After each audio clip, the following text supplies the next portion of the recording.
মূল ভার্বের সঙ্গে আইএনজি যোগ করে হয় জেরান্ড, আর মূল ভার্বের আগে টু বসালে হয় ইনফিনিটিভ। উভয়ই ভার্বের ফর্ম হলেও কেউই কিন্তু ভার্ব নয়, উভয়ই নাউন হিসাবে কাজ করে। যেমন দেখো, ওয়াক ভার্ব, এই ওয়াকের সঙ্গে আইএনজি যোগ করে হয়েছে ওয়াকিং। সেন্টেন্সে walking always puts me in a good mood. দেখো এখানে পুটস এই ভার্বের সাবজেক্ট ওয়াকিং, সাবজেক্ট মানে নাউন, এবং এটা ওয়াক ভার্বের সঙ্গে আইএনজি যোগ করে এই নাউন গঠন হয়েছে, তাই এটা জেরান্ড। ওকে, এবারে দেখো ভার্বের সঙ্গে আইএনজি যোগ করলেই যে সেটা জেরান্ড হবে এরকম নয় কিন্তু। যেমন দেখো, অস্মি এনজয়স ওয়াকিং, এখানে ভার্ব এনজয় এর অবজেক্ট ওয়াকিং, তাহলে অবজেক্ট মানেই নাউন, এবং এখানে ভার্বের সঙ্গে আইএনজি যোগ করে এই অবজেক্ট গঠন হয়েছে, সুতরাং এটা জেরান্ড। কিন্তু পরবর্তী বাক্যে দেখো, অস্মি ইজ ওয়াকিং ফাস্ট, এখানে ওয়াকিং ওয়াকের সঙ্গে আইএনজি যোগ করে ওয়াকিং গঠন হয়েছে, কিন্তু এটা জেরান্ড নয়, এটা ভার্ব। আমরা কন্টিনিউয়াস টেন্সে দেখেছি যে ভার্বের সঙ্গে আইএনজি যোগ করতে হয়, সেখানে কিন্তু সেটা অবভিয়াসলি ভার্ব, কখনোই জেরান্ড নয়। ওকে, এবারে ভার্বের আগে টু বসালে হয় ইনফিনিটিভ। যেমন to walk, she expected to walk with me, এখানে টু ওয়াক এই এক্সপেক্টেড এই ভার্বের অবজেক্ট টু ওয়াক, তাহলে অবজেক্ট মানে নাউন, এবং যেহেতু এটা টু প্লাস ভার্বের ফার্স্ট ফর্ম, সুতরাং এটা অবশ্যই ইনফিনিটিভ। ওকে, পরবর্তী কয়েকটা স্লাইডের মধ্যে দিয়ে আমরা এই জেরান্ড এবং ইনফিনিটিভ সম্পর্কে আরও বিশদে আলোচনা করব। জেরান্ড সর্বদা নাউন বা নাউন ফ্রেজ হবে, কখনো ভার্ব নয়। এবারে আমরা দেখব জেরান্ড সেন্টেন্সে কোন কোন পজিশনে ব্যবহার হতে পারে।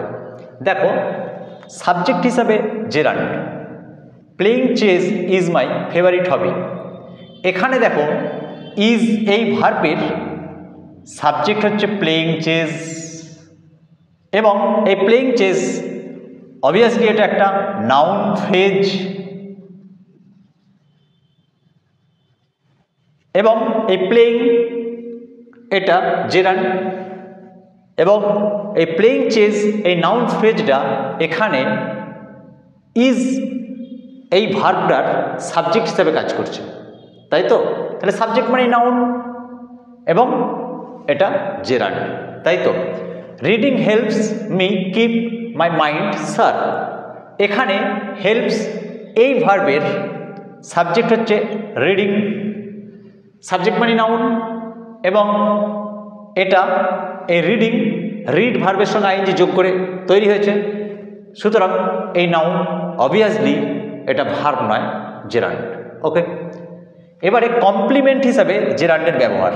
My favourite thing to do is reading, এই রিডিং দেখো এখানে এই my favourite thing to do, এই যে সাবজেক্ট, এই সাবজেক্টটার পরিপূরক হিসাবে কাজ করছে রিডিং, সুতরাং কমপ্লিমেন্ট। ওকে, তাহলে সাবজেক্টের পরিপূরক মানে অবভিয়াসলি নাউন, তাহলে এটা জেরান্ড। অবজেক্ট হিসাবে জেরান্ডের ব্যবহার, আই লাভ ইটিং পিজা, লাভ এই ভার্বের অবজেক্ট হচ্ছে ইটিং পিজা, তাই তো?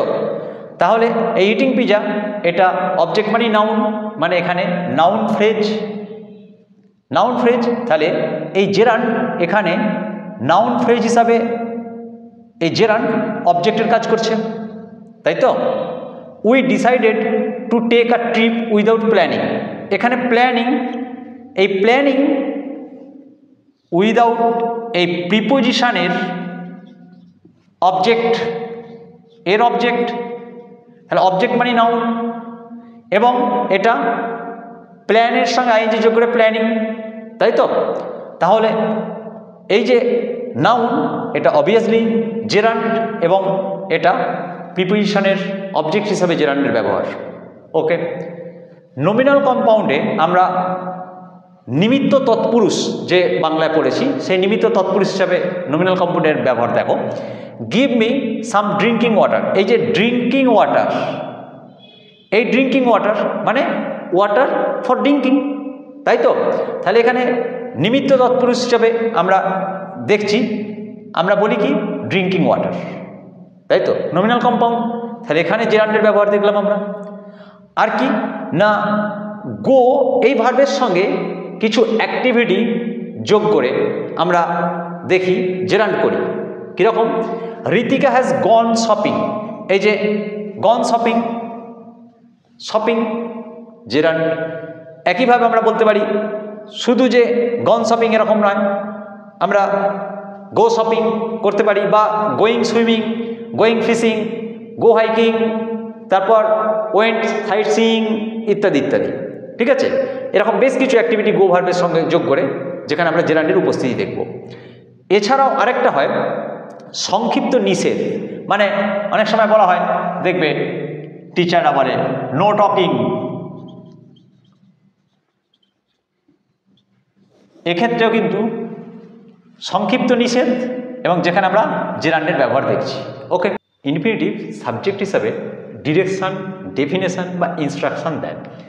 যেমন দেখো, to learn English is easy, এখানে টু লার্ন ইংলিশ এটা সাবজেক্ট এবং সাবজেক্ট মানে নাউন, তাহলে এখানে এটা একটা নাউন ফ্রেজ যা সাবজেক্টের ভূমিকা পালন করছে এবং অবভিয়াসলি এর মধ্যে যে টু লার্ন এটা একটা ইনফিনিটিভ, তাই তো?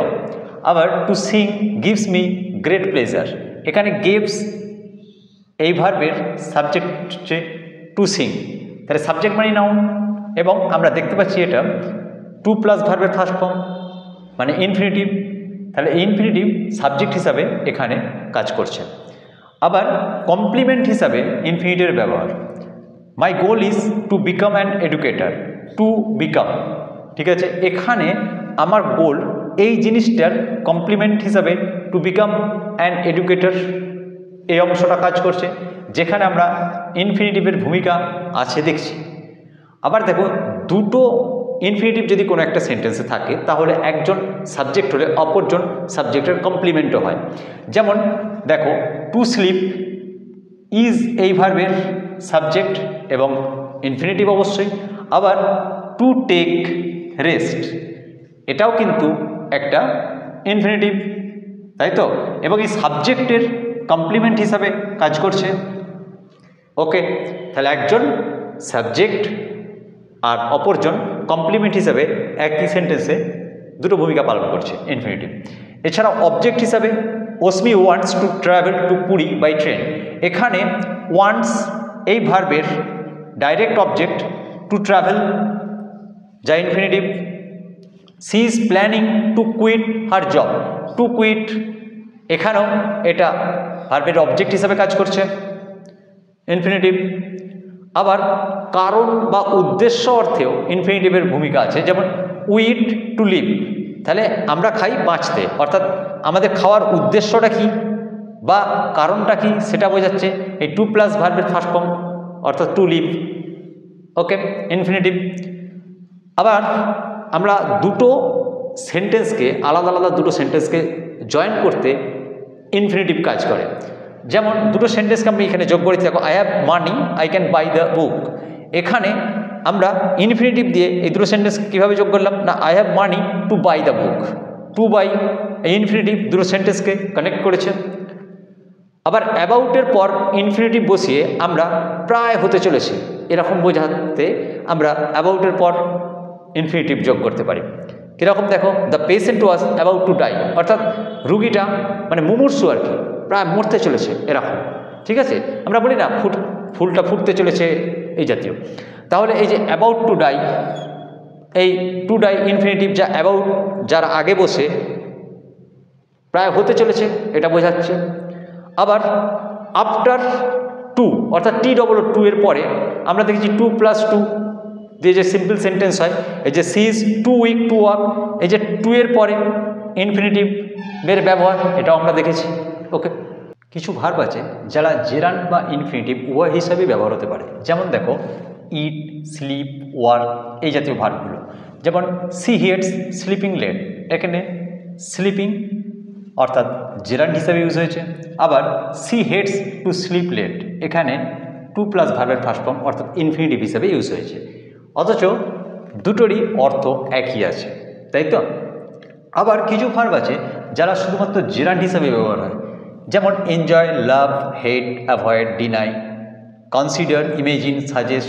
আবার কিছু ভার্ব আছে যারা শুধুমাত্র ইনফিনিটিভ হিসাবে ব্যবহার হয়, যেমন want, need, hope, expect, etc. Okay, এই জাতীয় ভার্বগুলো। এবারে এই জেরান্ড আর ইনফিনিটিভ এদের মূল পার্থক্যটা কি? দেখো আমি এখানে লিখেছি জেরান্ড, ইনফিনিটিভ। জেরান্ড হচ্ছে আমরা দেখলাম কি ভার্বের সঙ্গে আইএনজি যোগ করে জেরান্ডের ফর্মিংটা হয়, অর্থাৎ জেরান্ড তৈরি হয়। আর ইনফিনিটিভ টু প্লাস ভার্বের ফার্স্ট ফর্ম। জেরান্ড বেশিরভাগ ক্ষেত্রে ইনফর্মাল ইউজ হয় আর ইনফিনিটিভ ফর্মাল ইউজ হয়।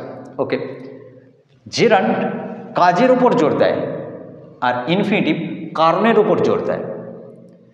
এবারে এই এত হিজিগিজির মধ্যে আমরা যে জিনিসটা মনে রাখলে বেশিরভাগ কাজই আমাদের সহজ হয়ে যাবে, সেই জিনিসটা হলো আমরা ট্রিক হিসাবে মনে রাখতে পারি, যখন দুটো কাজ একই সাথে ঘটবে তখন আমরা জেরান্ড ব্যবহার করব, আর যখন প্রথম কাজটা চালিত করবে দ্বিতীয় কাজের দিকে, প্রথম কাজটা চালিত করবে দ্বিতীয় কাজের দিকে, তখন আমরা ইনফিনিটিভ ব্যবহার করব।